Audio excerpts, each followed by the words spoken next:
Play sit and go tournaments 24/7 only on Ace 2-3. This game involves an element of financial risk and may be addictive. Please play responsibly and at your own risk. नमस्कार, मी Krishna Kende ABP माझामध्ये आपल्या सगळ्यांचं स्वागत करतो. मी सध्या रेल्वेच्या बुगीमध्ये आहे आणि मनमाडवरून औरंगाबादला प्रवास करतोय.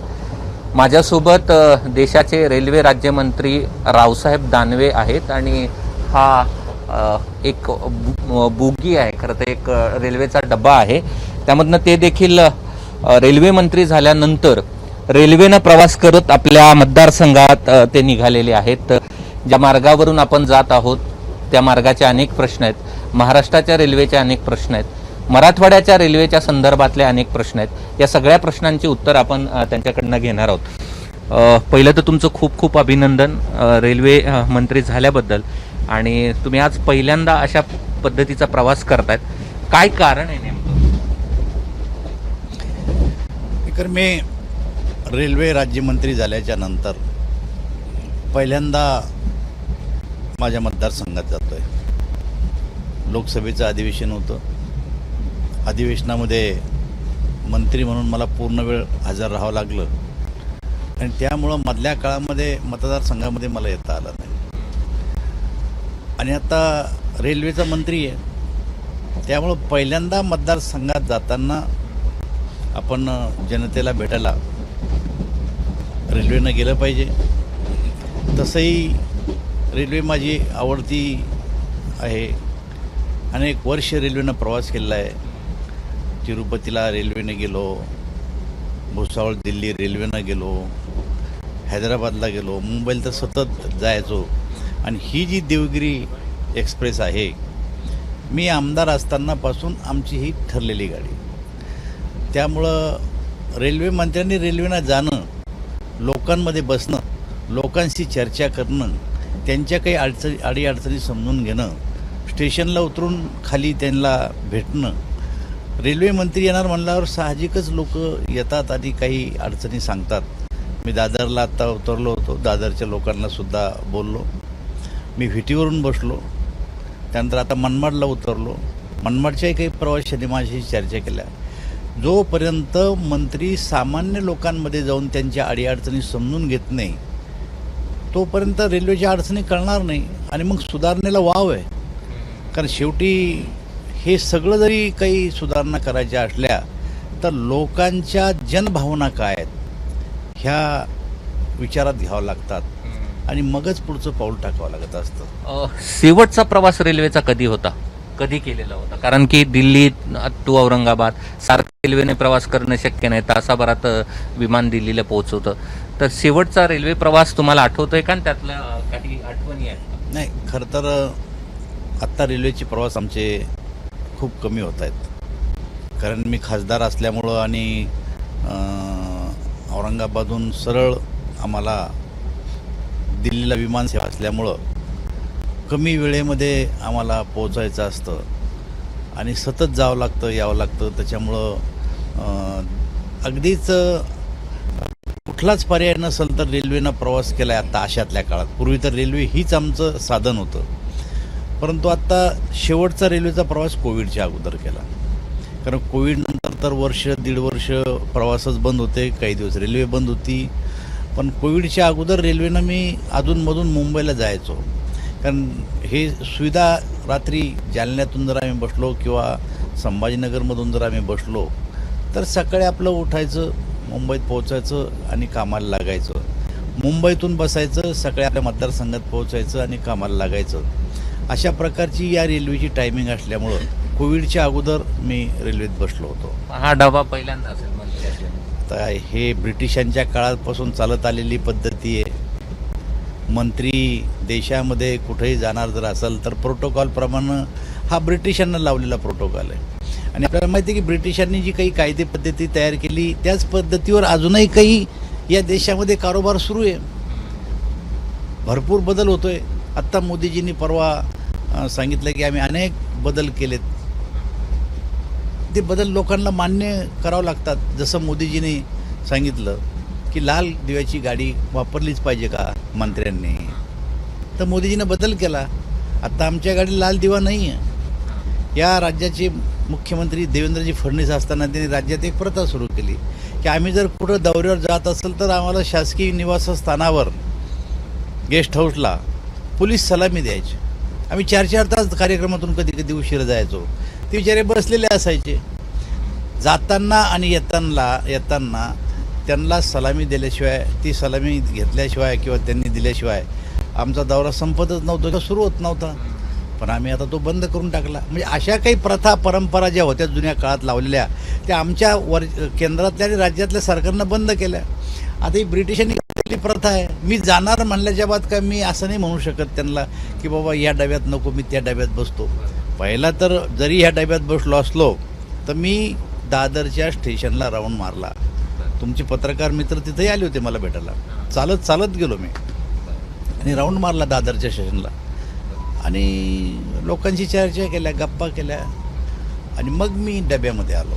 खरं तर तुम्ही रेल्वे मंत्री होण्याच्या आधीचा म्हणजे घोषणा होण्याचा आधीचा काळ म्हणजे कधी तुम्ही मंत्री आहात नाही, तुमचं मंत्रिपद गेलंय असं हा क्षण असताना एकंदरच पहिल्यांदा ज्यावेळेस तुम्हाला कळालं की तुमचं प्रमोशन झालं. खरं तर प्रमोशन यासाठी म्हणेल मी की तुम्हीच सांगायलात की तुमचं खातं लोकांना कळायचंच नाही आणि त्याचे किस्से पण तुम्ही अनेक सांगितलेले होते. तर हा जो दरम्यानचा काळ होता तो कसा होता आणि ह्या एकदम तुमचं म्हणजे तसं म्हटलं तर हे प्रमोशनच. हे बघा, राजकारणामध्ये तुम्ही लोकांनी आम्हाला एवढं जबरदस्त हिंमत आणून दिली की अशा प्रकारचे प्रसंग तुम्ही आमच्यावर कितीही वेळेस आणले. मी राज्याचा प्रदेशाध्यक्ष असताना आमच्या पक्षामध्ये कुठल्याही हालचाली नसताना रावसाहेब दानवेचं प्रदेशाध्यक्षपद जाणार. म्हणजे प्रदेश कार्यकारिणीमध्ये मी भाषणाला उठल्याच्या अगोदरपासून सुरू व्हायचं तर शेवटलोक सुरू व्हायचं. पण काही माझं प्रदेशाध्यक्षपद जात नव्हतं. पद रावसाहेब दानवेचं जाणार. रावसाहेब दानवेला माहिती आहे की जाणार असेल तर काय बोलल्यानं जात नाही आणि आपण राहणार असेल तर काय आपण बारीक झाल्यानं. राजकारणामध्ये जे काय आपल्या नशिबात असेल किंवा जे आपल्या कर्तृत्वावर मिळेल किंवा ज्या पक्षाच्या भरोश्यावर मिळेल ते आपलं. आणि नेतृत्व ठरवतं आहे कोणाला मंत्री करायचं कोणाला नाही करायचं. एखाद्या मंत्र्याला काढलं म्हणजे तो मंत्री खराब असतो असं नाही आहे. पण आता राज्याची राजकीय परिस्थिती, जाती समीकरण, विभागीय समतोल, काही राज्यात आलेल्या निवडणुका, त्या ठिकाणी जास्त द्यावं लागणारं प्रतिनिधित्व, या सगळ्या गोष्टीवर अवलंबून आहे की मंत्री कोण राहील आणि कोण नाही. त्यामुळे काही माझ्या काही त्यात हे होतं असं नाही आहे. पण आता वर्तमानपत्राला असतो काही चॅनलला असू द्या, ज्या काही बातम्या त्यांच्या सोर्समधून मिळतात त्या खऱ्या असो खोट्या असो त्या बातम्या तुम्हाला द्याव्या लागतात. त्यातली ती एक बातमी होती. मी विमानात बसलो तो पण मला कोणी म्हणलं नाही. मी त्या दिवशी संभाजीनगरला होतो. राजेंद्र दर्डा. तुम्हाला आनंद झाला ही घोषणा झाल्यानंतर? प्रश्नच नाही. आनंद होणार नाही मग मी काही दुःख मानणारा माणूस आहे? नाही पण ह्या अशा क्षणातून ज्यावेळेस असे नाही, हा माझ्यावर क्षण नव्हताच.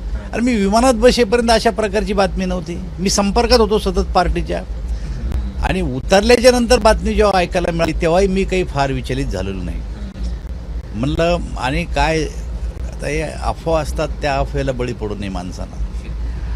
तुम्ही तुमच्या जुन्या खात्यांचे काय अनुभव सांगितले, मात्र हा खाता आल्यानंतर कारण हे थेट जनतेच्या संपर्काचं खातं आहे, थेट त्यांच्या प्रवासाचं खातं आहे, असे काय अनुभव आले दरम्यान? खूप अनुभव आले. मला काय वाटतं ते सोडून द्या. माझ्या समर्थकांना, माझ्या पार्टीच्या कार्यकर्त्यांना राज्यातल्या काय वाटतं याचा विचार आपण केला पाहिजे. मी 8 तारखेला मंत्री झालो, 7 तारखेला झालं मंत्री बदल झाला आणि 8 तारखेला खाते वाटप झाल्याच्या नंतर या 8-10 तारखेपर्यंत म्हणजे 1 महिना 2 दिवसात दिल्लीसारख्या ठिकाणी 10,200 माणसं माझ्याकडे येऊन गेलेत. माझ्याकडे सगळ्यांचे फोन नंबर आहेत, पत्ते आहेत आणि नावाची नोंद. 10,200.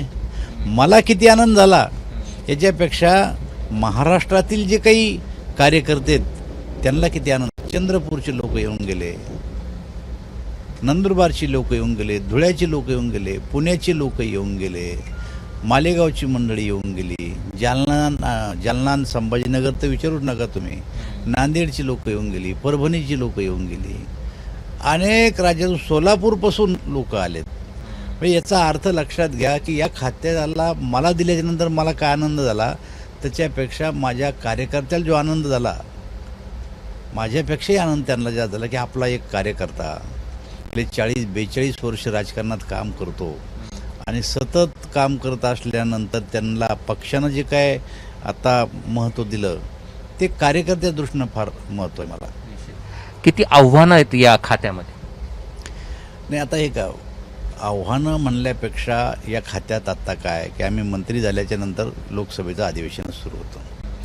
एका दिवसामध्ये रेल्वेचे 5-5 प्रश्न यायचे आणि आमच्या मंत्री महोदयांनी पार्लमेंटचं काम माझ्याकडे दिलेलं आहे. त्यामुळे दिवसभरामध्ये 5-5 प्रश्नाचे उत्तर देणं आणि त्यातून मग तो अभ्यास करून त्या प्रश्नाचं उत्तर देणं, हे काम तर मला 1 महिनाभर केलं आहे. मंत्री कोणत्याही खात्याचं झाला त्याची एक ब्रीफिंग असतं आणि ती ब्रीफिंगमध्ये सगळं खातं कळत असतं, त्या अडचणी कळत असतात. आत्ता जरी रेल्वे म्हणाला असेल 12-13 PSU रेल्वेच्या अंतर्गत आहेत आणि केवळ माझ्याकडे रेल्वे खातं नाही आहे, माझ्याकडे कोयला आहे, त्याच्यामध्ये 7-8-10 PSU आहे, म्हणजे कंपन्या आहेत. रेल्वेमध्ये 10-12 कंपन्या आहेत. PSU, त्याला PSU म्हणतो आम्ही. कोयलामध्ये तेवढ्याचे, माईनमध्ये सुद्धा आहे. मग प्रत्येक PSUचं म्हणजे कंपनीचं ब्रीफिंग घेत असताना त्यातले काही अडीअडचणी कळतात. आता त्या समजून घेण्याचं काम आता चालू आहे. आता काय झालं की मतदारसंघातले एवढे लोक यायला लागलेत, मी सांगितलं आपल्याला 10,200 लोक आलेत. एकदा का जरा मतदारसंघात गेले, सगळीकडे भेटून आले, तर जरा लोकांमध्ये भेटीगाठी झाली, तर लोकांना जरा ओघ कमी होईल आणि मग कामाकडे जास्त लक्ष देता येईल. आता आज औरंगाबाद आणि फुलंब्रीचा कार्यक्रम आहे, उद्या शिल्लोड सोयगावचा कार्यक्रम आहे, मग 19 तारखेला जालना आहे, मग बदनापूर, अंबड, पैठण, त्यानंतर मग जाफराबाद, अशा कार्यक्रम करून मग कामात लक्ष देऊन देशभर दौरे करणार आहेत. आपण ज्या मार्गावरनं प्रवास करतो आहोत त्या मार्गाच्या अनेक समस्या आहेत. खास करून तुमच्याकडून मराठवाड्याला खूप अपेक्षा आहेत, कारण की रेल्वे याच्यामध्ये मराठवाडा खूप पिछाडीवरती आहे. म्हणजे मला लहानपणापासून कळतं की बीडला रेल्वे आलीच पाहिजे, अशा प्रकारच्या घोषणा आपण कुठल्याही सभेत ऐकतो. अटल बिहारी वाजपेयी यांनी बीडमध्ये जाऊन सभेत सांगितलं होतं की 5 वर्षात रेल्वे जाऊ. पंतप्रधान नरेंद्र मोदींनी पण सांगितलं होतं की पुढच्या पंचवार्षिकला बीडमध्ये रेल्वे येईल. या जो आपण मार्ग आहे ज्याच्यावरनं आपण प्रवास करतो, या मार्गाच्या दुहेरीकरणाचा प्रश्न आहे, ज्याच्यासाठी अनेक आंदोलनं झाली. म्हणजे रेल्वेचे जे आंदोलन करते ते आता या आंदोलन करून करून वयोवृद्ध झालेत. मात्र हे सगळे प्रश्न सुटत नाही आहेत. आता या सगळ्यांच्या तुमच्याकडनं खूप साऱ्या अपेक्षा आहेत, याबाबत तुम्ही काय विचारता? हो, ज्या अडचणी तुम्ही आत्ता माझ्यापुढं मांडल्या, याच अडचणी घेऊन मीही पण अनेक वेळेस रेल्वे मंत्र्याकडे गेलो की नांदेडपासून मनमाडपर्यंत दुहेरीकरण झालं पाहिजे, या रस्त्यावर इलेक्ट्रिफिकेशन झालं पाहिजे. हे ज्या समस्या आहेत ती आज नाही आहे, गेल्या अनेक वर्षापासून चालू आहे. बीड परळी हा रेल्वे मार्ग झाला पाहिजे. खरं तर मी मंत्री झालो म्हणजे काय समस्या आहेत हे आम्हाला सांगण्याची गरज नाही, कारण मी मराठवाड्यातलंच आहे आणि अनेक डेलिगेशन घेऊन आम्ही अनेक काळ रेल्वे मंत्र्याकडे गेलो आणि त्याच्यामुळं मी या समस्या जाणू नये. माझ्याकडं नांदेडपासून तर मुंबईपर्यंतचे सगळे आमदार खासदार येऊन भेटून गेले मला. माझ्याकडे आमचे खासदार चिखलीकर येऊन गेले, त्यांनी नांदेडच्या समस्या मांडल्या. माझ्याकडे अशोक चव्हाण दिल्लीला येऊन गेलेत, त्यांनी पण नांदेडच्या या रूटवरच्या आपल्या ज्या काही समस्या आहेत त्याही समस्या त्यांनी मांडल्यात. जवळपास सगळे खासदार आमदार मला येऊन सांगून गेलेत. तशी तर देशभरातून आलेत आपल्या आपल्या समस्या घेऊन, पण प्रामुख्यानं मराठवाड्यातली ही जी काही मंडळी आहेत, नेते मंडळी, ही सगळी नेते मंडळी येऊन निवेदन देऊन माझ्याकडे गेले. मला माहिती आहे की नांदेडपासून मनमाडपर्यंत दुहेरीकरण झालं पाहिजे. आता रेल्वेच्या अधिकाऱ्यांची या संदर्भात मी बैठकही घेतली. रेल्वेच्या काही अडचणी आहेत की रेल्वे मुळामध्ये पॅसेंजर रेल्वे चालवतो आपण, ती तोट्यामध्ये चालते. आणि आपण बघितलं असं की 1 रुपया जर कधी रेल्वेला खर्च येत असेल पॅसेंजरला, तर 48 पैसे हे केंद्र सरकारला टाकावं लागतात आणि तेव्हा त्या रुपयाची बरोबरी होते. तर केवळ पॅसेंजरवर रेल्वे फायदा देऊ शकत नाही, तर त्याला भाडं मिळालं पाहिजे, फ्रेट मिळालं पाहिजे त्याला. आणि जर ते मिळालं तर दोन्ही मिळूनच मग ती रेल्वे व्हायबल होत असते. आत्ता मुखेडपर्यंत दुरीकरण झालं आहे, तिथून मनमाडपर्यंत रेल्वे रुंदीकरण करायचं आहे आणि मी त्यासाठी पूर्णपणानं माझी ताकद लावणार आहे. आणि केवळ रेल्वेचं रुंदीकरण नाही तर इलेक्ट्रिफिकेशनसुद्धा करायचं आहे. 2023पर्यंत या देशातले मुख्य मार्ग हे आम्ही विद्युतीकरणाने जोडणार आहे. हा नरेंद्र मोदीजीच्या सरकारचा संकल्प आहे, करणार आहे. थोडं मागं पुढं कशामुळं होईल? या कोविडच्या कारणामुळं. हे संकट कधी आपल्या देशावरून दूर होतं? कारण लेबरकडूनच हे काम करून घ्यावं लागतं शेवटी, कॉन्ट्रॅक्टरकडून, लेबरकडून. जर हे लवकर जर हे सगळे निर्बंध उठले तर मोदीजीचा संकल्प आहे की 2023पर्यंत या देशातलं रेल्वेचं इलेक्ट्रिफिकेशन पूर्ण करायचं आम्हाला. त्यामध्ये हा मार्ग मी घेणारच आहे. मनमाडपासून तर नांदेडपर्यंत पूर्ण इलेक्ट्रिफिकेशन आम्ही करू. तुमचा आणि तुमचा आणखीन एक प्रश्न आहे, तो तुमच्या जिल्ह्याला आणखीन धुळे सोलापूरला कनेक्ट करण्याचा. त्याचा पण सर्वे अनेक वेळा या ठिकाणी झाला, पण त्यात पुढे काही होत नाही, अजून सर्वेवरच आहे. मी तेही बघितलं की जळगाव सोलापूर या रेल्वे मार्गाचा लोकांची मागणी आहे. मला माहिती आहे की मी इकडे गेलो म्हणजे माझ्या पुढे या ज्या मागण्या येणार आहेत त्याचा मी अभ्यास करून आलेलो आहे. खरं तर अजून या रेल्वे मार्गाचा जो सर्वे आहे तो व्हायबल नाही आहे.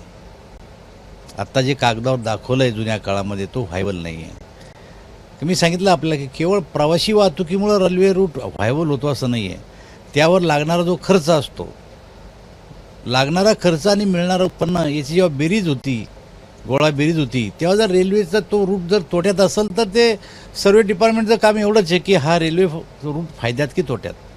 मग आता रेल्वे कोणत्या दिशेने जाणार, रेल्वे इकडून जाणार का रेल्वे तिकडून जाणार, हा मुद्दा हा राजकीयदृष्ट्या उचल केला जातो. रेल्वे मी खासदार असताना कधी कधी मला असं म्हणलं गेलं की रेल्वे तुम्ही इकडून येणार, कधी रेल्वे द्या. खासदाराच्या किंवा मंत्र्याच्या सुद्धा बोलल्यावर रेल्वेचा रूट चेंज होत नाही. ज्या रूटना रेल्वेला व्हायबल वाटेल त्याच ठिकाणी येऊन रेल्वे जात असते. जालना टू खामगाव, जळगाव टू सोलापूर, हे जे काही रेल्वे रूटची मागणी आपल्या मराठवाड्यातली आहे, मी त्यांच्या बैठका घेतल्या. दोन्हींचे सर्वे फायनल सर्वे अजून आले नाही. मी येताना असं सांगितलं की साधारणतः सप्टेंबरपर्यंत ऑक्टोबरपर्यंत हे सर्वे तुम्ही जी काय परिस्थिती असेल त्या परिस्थितीत तुम्ही आमच्या मंत्रालयाला सबमिट करा, अशा प्रकारचे आदेश देऊन मी आता आलेलो आहे. प्रत्येक माणूस ज्यावेळेस त्या मंत्रालयात जातो ते एक स्वप्न घेतो की मी हे काम करणार, हे माझा प्राधान्यक्रम आहे किंवा हे मला करायचं आहे. असं कुठलं काम आहे? हे बघा, राजकीय पक्षाच्या नेत्याला जनभावनेवर चालावं लागतंय. लोकांना काय अपेक्षित आहे त्या आधारावर आपल्याला चालावं लागतं. मी आपल्याला सांगू इच्छितो की मोदीजींनी या देशामध्ये काही हाय स्पीड रेल्वे चालवण्याचा संकल्प केलेला आहे. तुम्ही एक गोष्ट लक्षात घ्या, माझं मूल्यमापन तुम्ही जालन्यावर, संभाजीनगरवर, भोकरदनवर किंवा मराठवाड्यावर आणि महाराष्ट्रावर ठरवू नका. माझ्या कामाचं मूल्यमापन, मी देशाचा मंत्री आहे, त्यामुळं माझं मूल्यमापन करत असताना मी मंत्री झाल्याच्या नंतर या देशांमध्ये नवीन काय आम्ही करतो याच्यावर तुम्ही माझं मूल्यमापन केलं पाहिजे. नाही तर मी मंत्री झालो आणि काय साहेब तुमच्याच गावाला रेल्वे नाही. आता मी मंत्री झालो आणि माझ्या गावाने मला अडवलं की आपल्या गावात रेल्वे झाली पाहिजे, तर काय माझ्या रेल्वे थोडी येणार आहे. रेल्वे खातं हे देशाचं खातं आहे आणि म्हणून काही प्राधान्यक्रम काही गोष्टीला द्यावाच लागत असतो मंत्री झाल्याच्या बाद आपल्या भागात. खरं तर मी जे काही ब्रीफिंग घेतलं किंवा जो आढावा घेतला, ज्या काही अधिकाऱ्याच्या बैठका घेतल्या, काही महाराष्ट्राच्या संदर्भातल्या काही गोष्टी समजून घेतल्या, मला असं वाटतं की जसं अहमदाबादपासून मुंबईपर्यंतचा जो मार्ग रेल्वेचा बुलेट ट्रेनचा केला आहे, दिल्लीपासून तर वाराणसीपर्यंतचा बुलेट ट्रेनचा मार्ग चालला आहे. चर्चा तर आपल्याकडे बी आहे की मुंबईपासून नागपूरपर्यंत आपल्याला हाय स्पीड बुलेट ट्रेन आणायची आहे. त्याचाही अभ्यास केला, अधिकाऱ्यांची बैठक घेतली आणि त्यांना सांगितलं की तुम्ही काय होऊ शकतं याच्यामध्ये सांगा. तर मी बघितलं तेव्हा असं लक्षात आलं माझ्या की मुंबईपासून तर संभाजीनगरला जर आम्ही ती रेल्वे केली तर आम्ही 1.5 ते पावणे 2 तासात मुंबईवरून संभाजीनगरला येऊ शकतो आणि 3 ते 3.5 तासामध्ये मुंबईपासून आम्ही नागपूरला जाऊ शकतो. अशा प्रकारचा रेल्वे मार्ग होऊ शकतो असा एक अंदाज आम्ही बांधलेला. चर्चा खूप आहे पहिल्यापासूनच्या, पण प्रत्यक्षात त्याला जर मूर्त स्वरूप द्यायचं असेल तर याच्यावर काम करणं मला फार गरजेचं आहे. आज आपली जी रेल्वे आहे ही ताशी 70-75 किलोमीटर वेगानं चालती. आज आपली जी मालवाहतूक रेल्वे आहे ती ताशी 25 किलोमीटर वेगानं चालती. या देशामध्ये मालवाहतूक पूर्वी 85% रेल्वेनं व्हायची, ती आता 30%वर आली. ती जोपर्यंत वाढणार नाही तोपर्यंत रेल्वे फायद्यात चालणार नाही. पण असे जे नवीन नवीन प्रकल्प हातात घ्यायचे त्यातला हा एक प्रकल्प हातात घ्यायचं मी मनात ठरवलेलं आहे की मुंबईपासून तर नागपूरपर्यंतचा रेल्वे मार्ग जर आपण केला तर या भागाचा एकदम कायापालट होऊन जाईल. आज आपल्या विमानानंच तुम्हाला 1 पाऊण तास 1.5 तास लागतो जायला यायला, आणि जर रेल्वे जर तुमची 1.5 पाऊण 2 तासात जर मुंबईपासून तर संभाजीनगरला येऊ शकत असेल आणि जालन्याला जर 2 तासात जात असेल तर याच्यापेक्षा आनंद काय आपल्याला, सुख कशात आहे आपल्याला.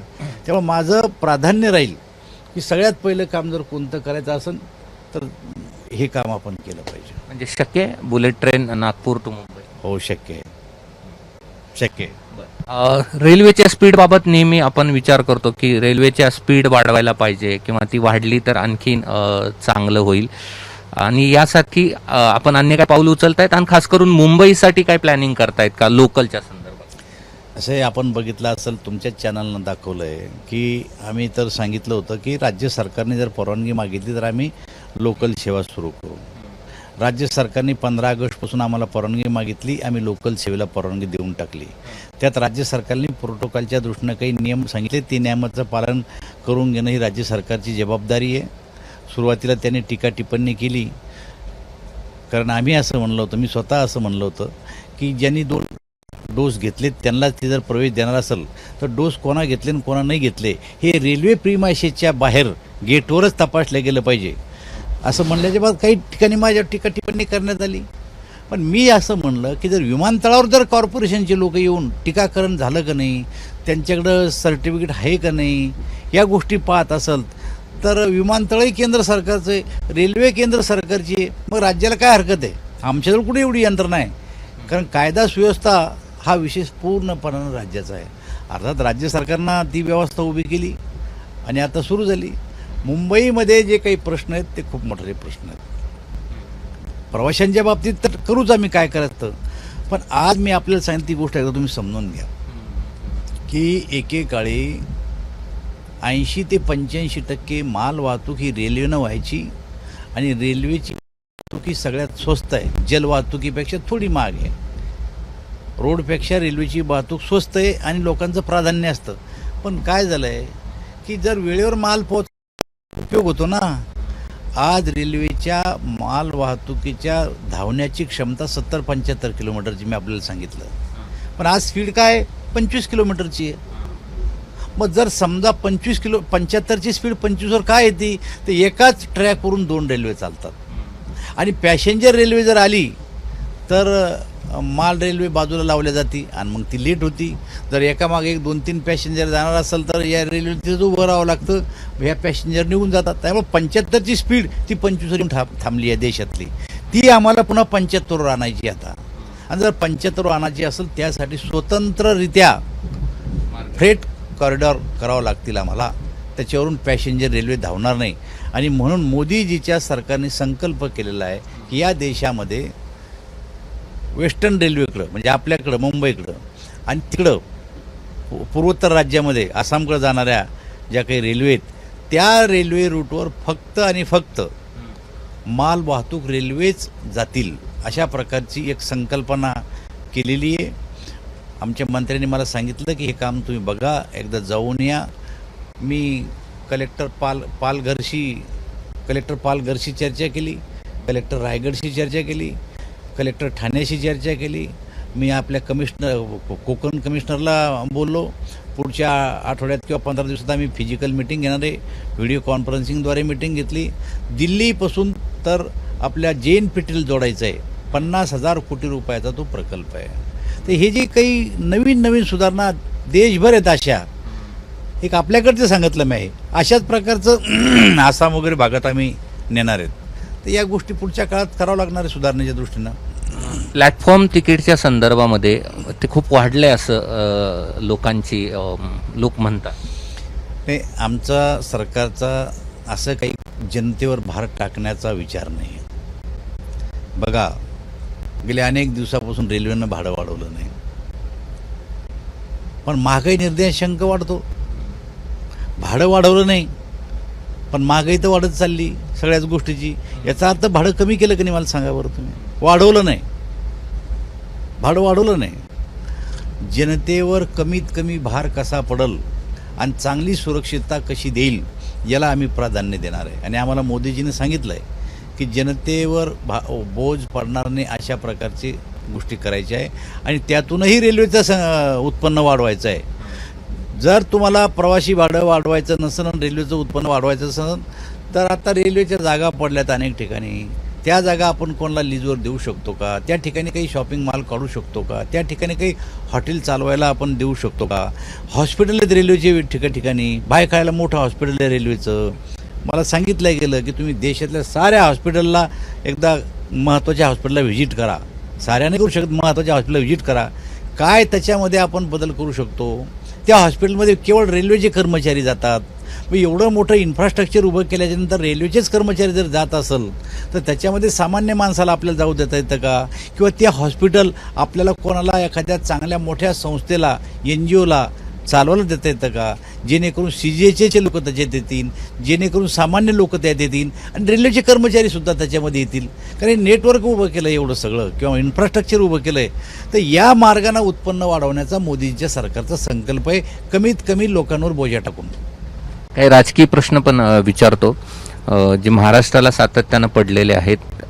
त्यातला महत्त्वाचा प्रश्न असा आहे की महाराष्ट्रामध्ये 3 पक्षाचं सरकार असताना शरद पवार यांच्या भेटी खूप वाढलेल्या आहेत. त्या मोदीजींसोबतच्या अधिक आहेत. आता अमित शहांच्या सोबत सुद्धा बैठका होत आहेत. याचं नेमकं कारण काय? हे बघा, राजकारणामध्ये अशा प्रकारच्या भेटीगाठी कराव्या लागतात. कधी कधी काही विषय घेऊन भेटी कराव्या लागतात. कधी कधी राज्याच्या राजकारणात काम करत असताना काही अडचणी आल्या, त्या अडचणी सोडवण्यासाठी भेटी कराव्या लागतात. आता प्रत्येकजण त्या भेटीचा अर्थ वेगवेगळ्या प्रकारे लावतो. पण तिची भेट घेणं किंवा अमित शहाची भेट घेणं हे देशाचे नेते आहेत दोघंजण. पण यांच्याशी राष्ट्रीय पातळीवर काम करणाऱ्या एखाद्या नेत्यानं भेट घेणं मला असं वाटतं की ते काही वावगं नाही. अशा प्रकारे त्या भेटी घेत आहेत. त्या भेटी ज्या आहेत त्या मुख्यमंत्री उद्धव ठाकरे यांच्या भेटीनंतरच्या. उद्धव ठाकरे बी भेटलेत. मला फोन केला उद्धवजींनी एक 4-5-8 दिवसापूर्वी. माझ्याशी पण बोललेत. माझं उद्धवजीशी 2दा बोलणं झालं आहे. मी अजून त्यांना भेटायला जाणार आहे. आता जो मेट्रोचा रेल्वे प्रकल्प आहे अहमदाबादपासून तर मुंबईपर्यंतचा, मला त्या संदर्भात त्यांना भेटायला जावंच लागणार. विरोध मावळला.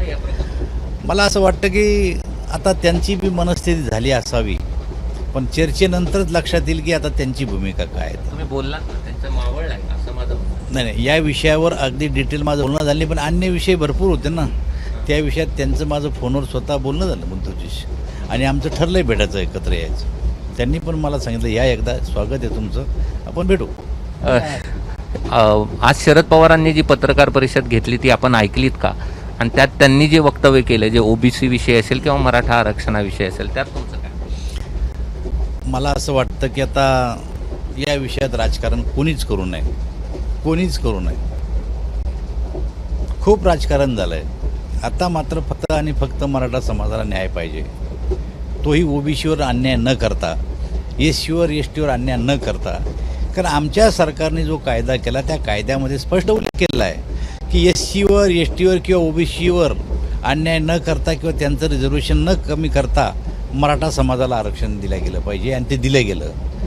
मला सांगा, हिस्ट्री तुम्हाला सगळी माहिती आहे की लोकसभा 14च्या निवडणुकीमध्ये काँग्रेस राष्ट्रवादीनं सपाटून मार खाल्ल्याच्या नंतर विधानसभेच्या अगोदर नारायण राणे समितीची नियुक्ती केली आणि घाईघाईमध्ये आरक्षण देऊन टाकलं.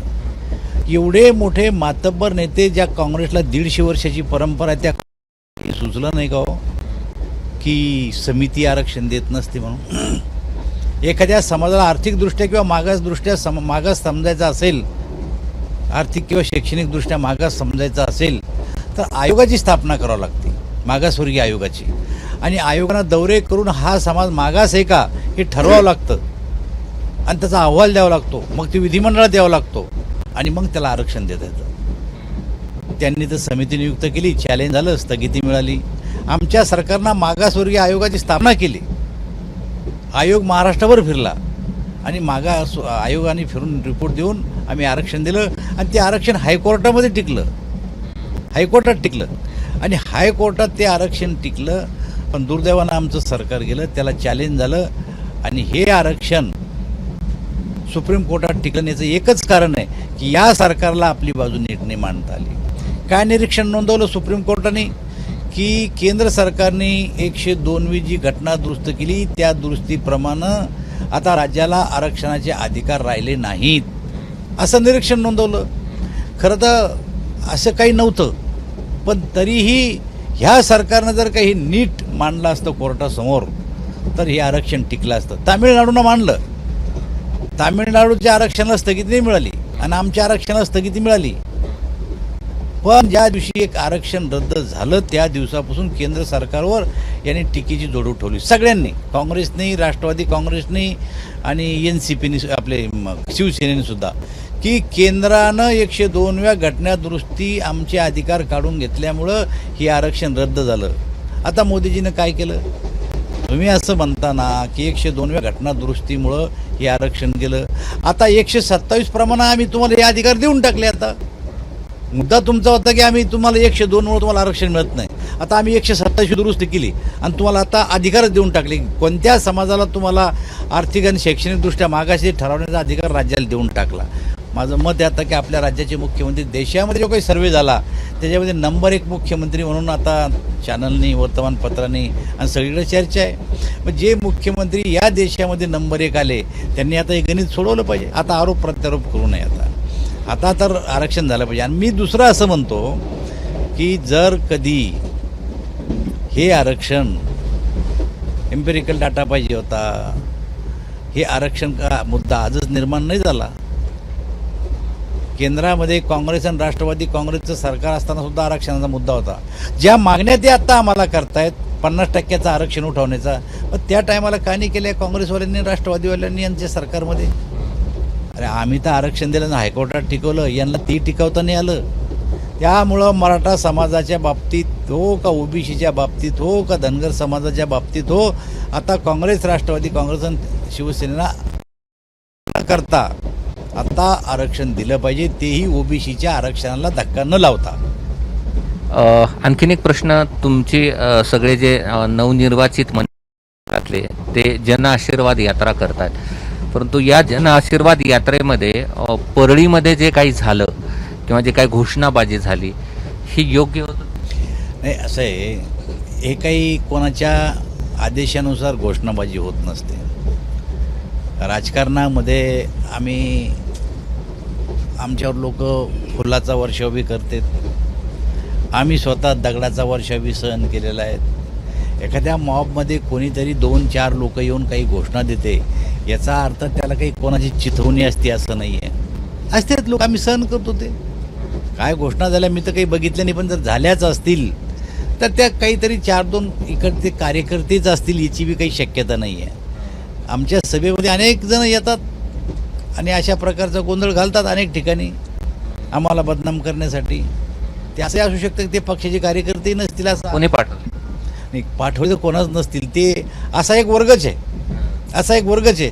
लग्नात, कार्यात, समारंभात, मोठमोठ्या सभेमध्ये काही वर्ग असे येते की आम्ही खिशात हात घालतो, हात खाली निघून जातो, असा वर्ग आहे, त्यांना यावंच लागतं.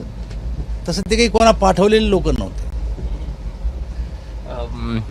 पण त्यामध्ये जो रथ होता, जो तुम्ही एवढं केलं, खरं तर पहिल्यांदा असं होतं की बीडला वगळण्यात आलंय, मग हे परळीचा कार्यक्रम त्यामध्ये कसा आला आणि रथ पुढे घेऊन जावाच लागला शेवटी? नाही, असं नाही झालं. ते असं आहे, राजकीय पक्ष आम्ही कार्यक्रम करत असताना मराठवाड्याला 2 भागामध्ये विभागतो आम्ही कधी. एक तर आमचा रेल्वे रूट आहे, नांदेड, परभणी, हिंगोली, जालना आणि मग संभाजीनगर, हा आमचा रेल्वेचा रूट आहे. नंतर दुसरा भाग आहे आमचा बीड, धाराशिव आणि लातूर. आत्ता जर यात्रा या रस्त्यानं आली तर कदाचित त्यांचा दुसरा दौरा ऐकून सुरू झाला असता बीडकडून. असं काही नियोजन नव्हतं. पण नंतर असं लक्षात आलं की गोपीनाथ गडावर जायला पाहिजे, कारण डॉक्टर कराड हे त्या समाजाचे मराठवाड्यातले पण एक ज्येष्ठ नेते आहेत आणि त्यांनीच ही कल्पना मांडली की ठीक आहे, दौरा तर मी करतो पण मला गोपीनाथ गडावर अगोदर गेलं पाहिजे. आणि पंकजाताईंनी सुद्धा त्यांना निमंत्रण दिलं, जाहीररित्या निमंत्रण दिलं. त्यांच्या निमंत्रणावरून त्या गेल्या तिथं आणि गडाचं दर्शन घेतलं. आता रथ पुढं का गेला त्याच्यात टेक्निकल फॉल्ट झाला होता. आणि परळीमध्ये असं काही फार मोठल्या गॅरेज आहे आणि ते दुरुस्त करतले असं नाही, म्हणून तो पुढं पाठवला टेक्निकल फॉल्टमुळं दुरुस्तीसाठी. एक शेवटचा प्रश्न असा विचारतो, भाजपाचं सरकार ज्यावेळेस होतं मागच्या 5 वर्षात, त्यावेळेस एक नेहमी चर्चा असायची की मंत्रिमंडळाचा विस्तार होणार आहे, अधिवेशन आलं की मंत्रिमंडळाचा विस्तार होणार आहे. आता तुमचं सरकार नाही आहे, परंतु एक प्रश्न नेहमी होतो की आता सरकार पडणार आहे, हे 3 पक्षाचं सरकार आता पडणार आहे, अशा काही तारखा देखील आल्या. हे नेमकं काय आहे आज? हे बघा, हे सरकार एकतर धोके देऊन आलेलं सरकार आहे.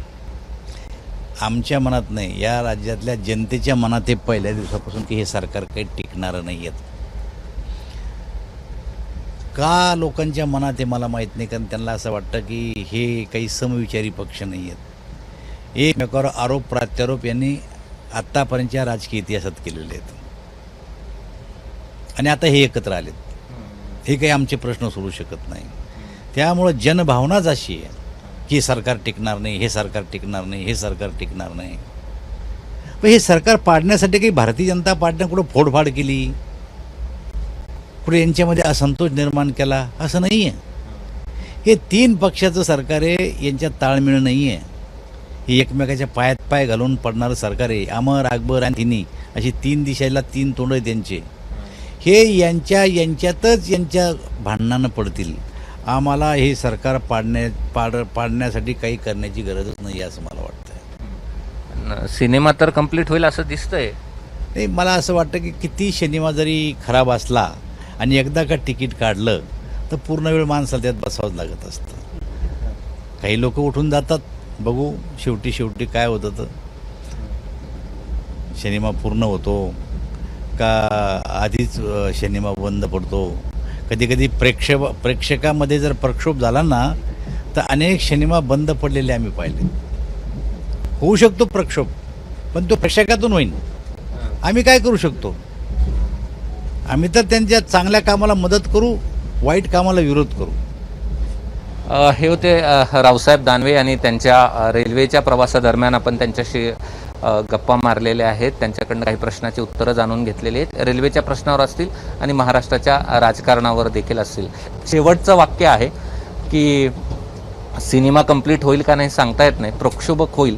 मात्र आता कोण करतंय हे म्हणतायत जनता करेल, पण नेमकं कोण करतं हे देखील पाहणं महत्त्वाचं असणार आहे. त्यांनी सविस्तर आपल्या सगळ्या प्रश्नाला या ठिकाणी उत्तरं दिलेली आहेत. कॅमेरामन मोहम्मद समीसह मी कृष्णा केंडे, ABP माझा, औरंगाबाद.